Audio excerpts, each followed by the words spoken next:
Hey guys, this is Prashant. So in the last video we have already discussed what is Gauss law. तो last video में हमने discuss किया था कि Gauss law क्या होता है and in this video we are going to discuss what is Gaussian surface. तो सबसे पहला टॉपिक होगा कि गॉसियन सरफेस क्या होता है, क्या इसका यूज़ होता है, कैसे आप इसको फॉर्म करते हैं.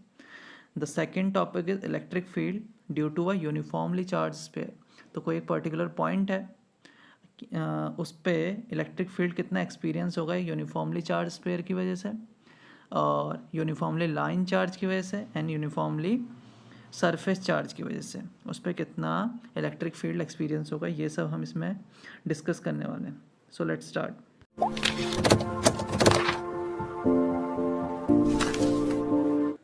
सो अब हम डिस्कस करने वाले हैं गॉसियन सरफेस. देखिए गॉसियन सरफेस बेसिकली एक क्लोज सरफेस होती है. मतलब आपको सपोज़ मैं एक स्पेयर बना दूं तो वो क्या है, क्लोज सरफेस है. ठीक है, एक सिलेंडर बना दूं जो दोनों साइड से आपका क्लोज है तो ये भी एक गॉसियन सरफेस हो सकती है. तो गॉसियन सरफेस बेसिकली एक क्लोज सरफेस होती है जिसको आप 3 डायमेंशनल स्पेस में फॉर्म करेंगे. अब इसका यूज़ ये होता है कि भाई इसकी हेल्प से आप फ्लक्स कैलकुलेट कर सकते हैं किसी भी पर्टिकुलर पॉइंट पे. इलेक्ट्रिक फील्ड कितना मिल रहा है उस पर्टिकुलर पॉइंट पे वो भी कैलकुलेट कर सकते हैं. बट ध्यान देने वाली बात यही है कि गॉसियन सरफेस एक्चुअल में कोई सरफेस नहीं होती, एक हाइपोथेटिकल क्लोज सरफेस होती है. ठीक है, जो कि इनक्लोज करेगी हमेशा चार्ज को इनक्लोज करना कंपलसरी है. ठीक है, इसको हम चूज़ करते हैं ताकि हम क्या फाइंड आउट कर सकें किसी भी पॉइंट पे इलेक्ट्रिक फील्ड कितना एक्सपीरियंस हो रहा है. ये सब चीज़ें हम उसमें फाइंड आउट करते हैं. देखो इम्पॉर्टेंस बताया हुआ है कि by a clever choice of Gaussian surface we can easily find the electric field produce by certain systematic charge configuration. ठीक है, कोई भी चार्ज कॉन्फ़िगरेशन है उसकी वजह से किसी भी पर्टिकुलर पॉइंट पे कितना फील्ड एक्सपीरियंस हो रहा है ये सब हम ईजिली गॉसियन सरफेस को कंसिडर करके फाइंड आउट कर सकते हैं. और लास्ट वीडियो में हमने गॉस थ्योरम भी डिस्कस किया था जो बताता था कि कोई भी क्लोज सरफेस है उसमें से जो इलेक्ट्रिक फ्लक्स पास हो रहा है वो होता है 1/ε0 टाइम्स जितना चार्ज उसने इनक्लोज किया है. तो आज हम कुछ एप्लीकेशंस पढ़ने वाले हैं गॉस थ्योरम की कि सपोज़ एक आपके पास लीनियर चार्ज डिस्ट्रीब्यूशन है और एक पॉइंट है, एक पर्टिकुलर पॉइंट पे कितना इलेक्ट्रिक फील्ड एक्सपीरियंस होगा ये सब हम देखने वाले हैं. ठीक है, तो देखते हैं. So the topic is electric field due to a uniformly charge particle. तो हम यहाँ पे फाइंड आउट करने वाले हैं कि ये यूनिफॉर्मली चार्ज स्पेयर है उसकी वजह जिसके अंदर टोटल चार्ज आपका डिस्ट्रीब्यूटेड है Q. ठीक है, और उस स्पेयर का रेडियस है R. एक पॉइंट P आपको कंसिडर करना है जो कि O पॉइंट से R डिस्टेंस पे, स्मॉल R डिस्टेंस पे. ठीक है, तो हम फाइंड आउट करने वाले हैं जो electric field point P experience कर रहा होगा जो कि आउटसाइड पॉइंट है, यानी कि स्पेयर के आउटसाइड पॉइंट है. ठीक है, तो आपके पास ये स्पेयर है जिसका रेडियस R है और उसके अंदर यूनिफॉर्मली चार्ज कितना डिस्ट्रीब्यूटेड है Q. पॉइंट P है जो आउटसाइड पॉइंट है उस स्पेयर के, और डिस्टेंस कितनी है सेंटर ऑफ स्पेयर और P के बीच की स्मॉल r. तो देखो कभी भी अगर आपको फाइंड आउट करना होता है electric field uniformly charge part किसी भी ऑब्जेक्ट से तो उसके होते हैं कुछ स्टेप्स. तो पहला स्टेप तो भाई ये है कि आपको जो पॉइंट गिवन है, जो आपको पॉइंट गिवन होता है उसके अराउंड एक गॉसियन सरफेस आपको फॉर्म करना है. गॉसियन सरफेस वो होता था जिसमें इलेक्ट्रिक फील्ड की इंटेंसिटी हर पॉइंट पे सेम होती थी, डायरेक्शन भी सेम ही होती थी एरिया वेक्टर के साथ. ठीक है, तो पॉइंट P है.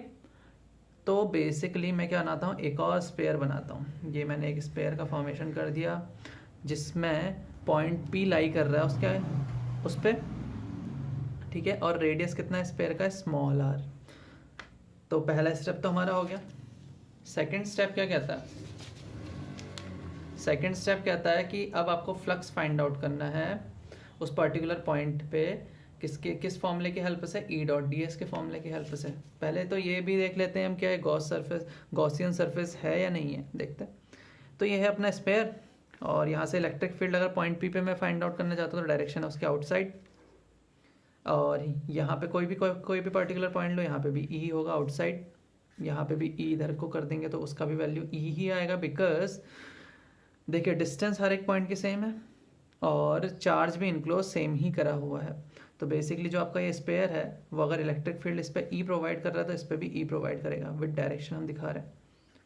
ठीक है, यहाँ पे भी आपका E और कहीं को भी देखोगे तो E ही मिल रहा है आपको ये गॉसियन सरफेस पे. डायरेक्शन की बात करूँ पी पॉइंट पे, तो पी पॉइंट पे अगर मैं डी एस लेता हूँ तो डी एस का डायरेक्शन भी ई की डायरेक्शन को ही आता है। तो मुझे फाइंड आउट करना था सेकेंड स्टेप में फाई का value with the help of this formula E dot D S. So E D S is ds and the angle between ds and e is 0, so cos 0 which is equals to 1, so e is constant, so हम इसको बाहर करेंगे।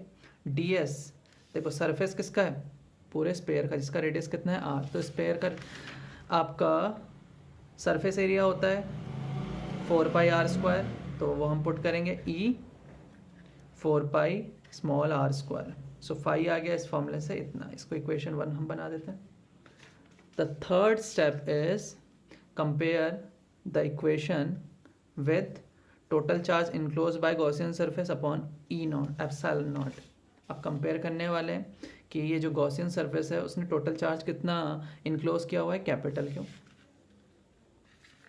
Upon epsilon not is equals to E 4 pi R square. So E हमारे यहाँ पे कितना मिल जाएगा, Q upon epsilon not 4 pi R square. तो इतना फोर्स इलेक्ट्रिक फील्ड एक्सपीरियंस करेगा पॉइंट पी, जो कि एक यूनिफॉर्मली डिस्ट्रीब्यूटेड चार्ज स्पेयर से स्मॉल आर डिस्टेंस अपार्ट है। अब सेकंड केस देखते हैं। अब इस सेकंड केस में हम फील्ड फाइंड आउट करने वाले हैं किसी एक इंटरनल पॉइंट ऑफ स्पेयर पे। सपोज मैंने पॉइंट पी लिया है जो कि स्पेयर के अंदर लाई करता है आर डिस्टेंस पे सेंटर से, ओके।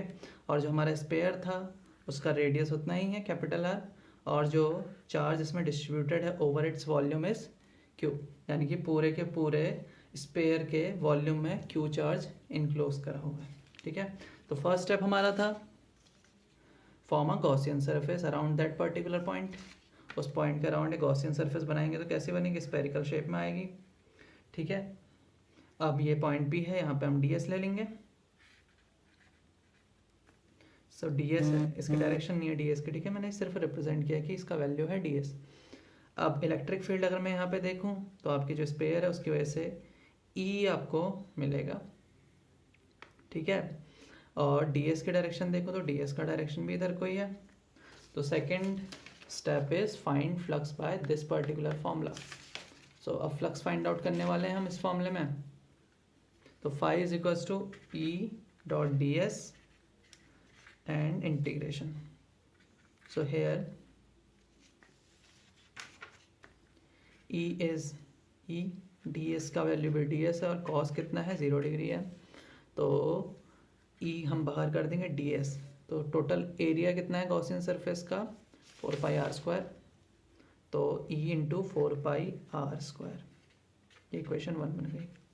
थर्ड स्टेप होता है कि कंपेयर करना होता है इक्वेशन को, टोटल चार्ज जो इनक्लोज कर रहा है वो Gaussian surface upon epsilon not. तो देखते हैं भाई टोटल चार्ज कितना इसने इनक्लोज करा होगा, क्या क्यू किया होगा, नहीं इससे कम किया होगा, कितना कम किया होगा देखते हैं। तो पहले तो मैं देखता हूँ कि चार्ज पर यूनिट वॉल्यूम का रेशियो क्या है। Charge per unit volume of sphere का रेशियो था आपका Q upon 4/3 pi capital R cube, ये था। हमें चार्ज देखना है कि कितने एरिया कितने वॉल्यूम में, 4/3 पाई स्मॉल आर क्यूब के अंदर। तो चार्ज इनसाइड गॉसियन सरफेस कितना होगा, इस इक्वेशन को हम जो यूनिटरी मेथड से 4/3 पाई आर क्यूब को मल्टीप्लाई कर देंगे 4/3 पाई स्मॉल आर क्यूब से, तो ये कैंसिल हो जाएंगे, तो ये होगा आपका चार्ज। तो थर्ड स्टेप में जाते हैं। जो ई 4 पाई आर स्क्वायर आपका वैल्यू आया था उसको आपको कंपेयर करना है जो चार्ज इनक्लोज था which is Q small R square upon capital R square होगा या क्यूब होगा, क्यूब होगा बिकॉज वॉल्यूम में क्यूब लेते हैं ना, तो ये क्यूब हो गया। ये हो गया आपका capital R cube into epsilon not. तो अब हम कंपेयर करने वाले हैं, इससे ये आर टाइम्स कैंसिल हो जाएगा। सो ई का वैल्यू आपका आ जाएगा Q R upon 4 pi epsilon naught R cube. तो देखिए जब पॉइंट पी आपके वो स्पेयर के अंदर जो यूनिफॉर्मली चार्ज डिस्ट्रीब्यूटेड स्पेयर था उसके अंदर लाई कर रहा है, तो इलेक्ट्रिक फील्ड जो आपको देखने को मिलता है वो होता है Q R upon 4πε0 R cube. और जब वही पॉइंट आपका आउटसाइड होता है, पॉइंट बी वो स्पेयर के आउटसाइड था, तो उस टाइम पर आपको इलेक्ट्रिक फील्ड देखने को मिलता है क्यू अपॉन ε0 4πr²। तो ये दो एप्लीकेशन है। अब इस टॉपिक में हम देखने वाले हैं electric field due to a linear charge distribution. Linear charge distribution कैसा होता था? एक लाइन जिसके अंदर चार्ज प्रेजेंट होता था, डेंसिटी किससे दिखाते थे हम? उसकी लैम्डा से फॉर्म दिखाते थे। लेंथ है इसकी एल, पॉइंट एक पी है, इस पर आपको फाइंड आउट करना है इलेक्ट्रिक फील्ड कितना एक्सपीरियंस हो रहा होगा। फर्स्ट स्टेप क्या होता है? एक गॉसियन सरफेस बनानी होती है। तो अब मैं एक गॉसियन सरफेस बनाऊंगा। यहाँ पे कैसे गॉसियन सरफेस बनेगी? एक सिलेंड्रिकल शेप की बनेगी, ठीक है। ये सिलेंड्रिकल शेप की मैंने एक गॉसियन सरफेस बना दी। गॉसियन सरफेस जो मैंने बनाई है, सपोज ये जो पॉइंट पी है, इसकी आपके चार्ज की जो लाइन है उससे स्मॉल आर डिस्टेंस है। तो बेसिकली जो आपका सिलेंडर फॉर्म हुआ है उसका रेडियस भी कितना होगा? स्मॉल आर हो जाएगा, ठीक है। अब यहाँ पे अगर हम सरफेस देखें तो तीन टाइप की आपको सरफेस देखने को मिलेंगी। एक तो ये वाली हो जाएगी, इसको सरफेस 1 कह देता हूँ। ये जो आपका ये वाला सरफेस होगा इसको सरफेस 2 कहते हैं। और एक होगा जो कर्व्ड सरफेस है सिलेंडर का, ये आपका सरफेस 3 कहते हैं, ठीक है। S3 से मैंने रिप्रेजेंट कर दिया। पॉइंट P की बात करूँ तो इस पर अगर इलेक्ट्रिक फील्ड में देखता हूँ तो रिजल्टेंट इलेक्ट्रिक फील्ड की डायरेक्शन होगी ये। क्यों? कैसे फाइंड आउट करते थे? याद होगा आपको, यहाँ पे एक स्मॉल लेंथ लेंगे जिसका लेंथ होगा dl, वहाँ से आप इलेक्ट्रिक फील्ड इस पर देखोगे तो नीचे को आएगा। उसके कंपोनेंट्स कर देते थे, तो एक होता था e cos थीटा, एक होता था e sin थीटा। सिमिलरली एक एग्जैक्ट अपोजिट डायरेक्शन में हम क्या लेते थे? पोजीशन पे हम लेते थे dl, वो भी देगा आपका e cos theta, e sin theta, e sin theta, e sin theta, एक दूसरे को कैंसिल कर देते थे। नेट इलेक्ट्रिक फील्ड आपको आउटसाइड को मिल जाएगा। तो पॉइंट P पे आपका इलेक्ट्रिक फील्ड कहाँ को है? आउटवर्ड डायरेक्शन को है। ds भी आपका कहाँ को है? आउटवर्ड डायरेक्शन को है। तो ये जो पूरा कर्व्ड सरफेस है उसमें इलेक्ट्रिक फील्ड कहाँ को होगा? हमेशा आउटवर्ड डायरेक्शन को होगा, ठीक है। और जो आपका नीचे का है यानी कि S2, यहाँ पे भी आउटवर्ड होगा और यहाँ पे भी आउटवर्ड होगा। बट कर्व सरफेस में आपका ds हमेशा किसके डायरेक्शन को? इलेक्ट्रिक फील्ड के डायरेक्शन को है। और जो ये आपके सर्कुलर सरफेसेस हैं सिलेंडर के, इसमें ds आउटवर्ड है, इसमें भी ds आउटवर्ड है। तो अब हम निकालने वाले हैं टोटल फ्लक्स जो एक्सपीरियंस हो रहा होगा। तो फाई का फॉर्मूला होता है इंटीग्रेशन ऑफ डॉट ds। अब यहाँ पे हम सरफेस देखें तो तीन टाइप के सरफेस हैं, तो फॉर्मूला बन जाएगा इंटीग्रेशन किसका? पहले सरफेस 1 के लिए ई ds कॉस कितना आया था सरफेस 1 पे? 90, ds इधर को इधर को 90 degree, plus integration of surface 2 E ds cos कितना एंगल था? 0, प्लस सरफेस 3 में भी 90 डिग्री एंगल था, कॉस 90 डिग्री। आपको पता है 90 डिग्री में 0 होता है, 90 डिग्री 0 हो जाएगा, यहाँ पे जैसा था वैसे रहेगा। तो ई को हम बाहर कर देंगे, ds सरफेस 2। अब सरफेस 2 का सरफेस एरिया कितना हो जाएगा? कर्व सरफेस एरिया क्या होता है सिलेंडर का? 2πrl। पुट कर देंगे E इंटू 2πrl। अब इसको हम कंपेयर करने वाले हैं इस फॉर्मूले से, total charge enclose by the cylinder upon ε0। तो देखते हैं चार्ज कितना इनक्लोज हुआ है। डेंसिटी दी थी linear charge density lambda, length है l, तो टोटल चार्ज हो जाएगा lambda into L, because density का फॉर्मूला होता है Q/L, तो Q हो गया आपका लैम्डा l। तो बेसिकली हमें इसे कंपेयर करना है total charge enclose which is lambda l upon ε0 से। E का वैल्यू यहाँ से आपको फाइंड आउट हो गया, E is equals to lambda, l से l cancel, lambda upon 2π ε0 r, ठीक है। तो ये इलेक्ट्रिक फील्ड एक्सपीरियंस करता है कोई भी पॉइंट P अगर वो r डिस्टेंस पे है किसी भी लीनियर चार्ज डिस्ट्रीब्यूशन से। Topic is electric field due to a plane sheet of charge. तो आपके पास एक प्लेन शीट ऑफ चार्ज है, ठीक है, जिसकी सरफेस चार्ज डेंसिटी मैं दिखाता हूँ सिग्मा से। फॉर्मूला क्या होता है सिग्मा का? Q अपॉन एरिया, यही होता है आपका। ठीक है, तो पॉइंट हमारा P है, कुछ डिस्टेंस पे होगा, इससे जितने भी डिस्टेंस पे होगा वो हम देख लेंगे। ठीक है, तो पॉइंट P पे कितना इलेक्ट्रिक फील्ड एक्सपीरियंस हो रहा होगा उसको फाइंड आउट करने के लिए पहला स्टेप क्या होगा? एक गॉसियन सरफेस आपको ड्रॉ करनी है। तो गॉसियन सरफेस इस बार लेंगे हम सिलेंड्रिकल शेप की, बट इस बार जो सिलेंडर है वो मैंने शीट के परपेंडिकुलर रखा हुआ है। अब जो ये सरफेस है इसको मैं डेल एस से दिखा देता हूँ। अगर ये डेल एस है तो ये भी सरफेस कितना हो जाएगा? Del S. और जो आपका ये सिलेंडर है वो कितना चार्ज वो कितना एरिया शीट का इनक्लोज कर रहा होगा वो भी डेल एस होगा। ठीक है, अब ये जो आपका गॉसियन सरफेस बनाया मैंने पॉइंट P, इस पे इलेक्ट्रिक फील्ड इस डायरेक्शन को होगा और एरिया वेक्टर भी इसी डायरेक्शन को होगा। ठीक है, इस सरफेस पे सेम यहाँ पे भी होने वाला है, इलेक्ट्रिक फील्ड आउटवर्ड डायरेक्शन को और ds भी आउटवर्ड डायरेक्शन को। बट जो इसका कर्व्ड सरफेस है यहाँ पे एरिया वेक्टर है आपका ऊपर को और इलेक्ट्रिक फील्ड है इधर को, यानी 90 डिग्री। तो अब मैं फाइंड आउट करने वाला सेकंड स्टेप के अकॉर्डिंग फ्लक्स। तो देखो जब भी 90 डिग्री एंगल होता है फ्लक्स कितना हो जाता है? 0। अभी बताया था मैंने, E और एरिया वेक्टर के बीच में 90 डिग्री एंगल है तो फ्लक्स हो गया 0। सिर्फ फ्लक्स बचेगा यहाँ का और यहाँ का।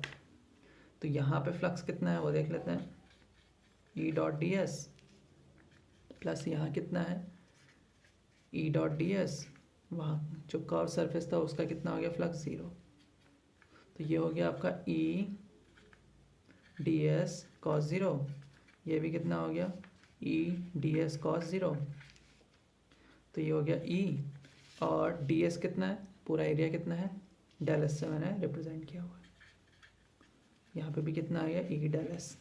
तो टोटल फ्लक्स कितना आ गया? Twice of E del X, इस फॉर्मूले से। थर्ड स्टेप में हम कंपेयर कर देते थे जितना चार्ज इनक्लोज किया है अपॉन एप्सिलॉन नॉट से।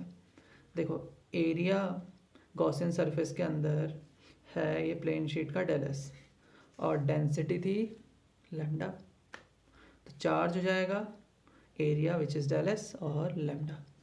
तो यानी कि चार्ज इसने इनक्लोज किया था लैम्डा डेल एस। तो इसको कंपेयर कर देना है हमें लैम्डा डेल एस से upon epsilon naught, del S से डेल एस कैंसिल। तो E आ गया आपका लैम्डा अपॉन 2 एप्सिलॉन नॉट। तो कोई भी पॉइंट P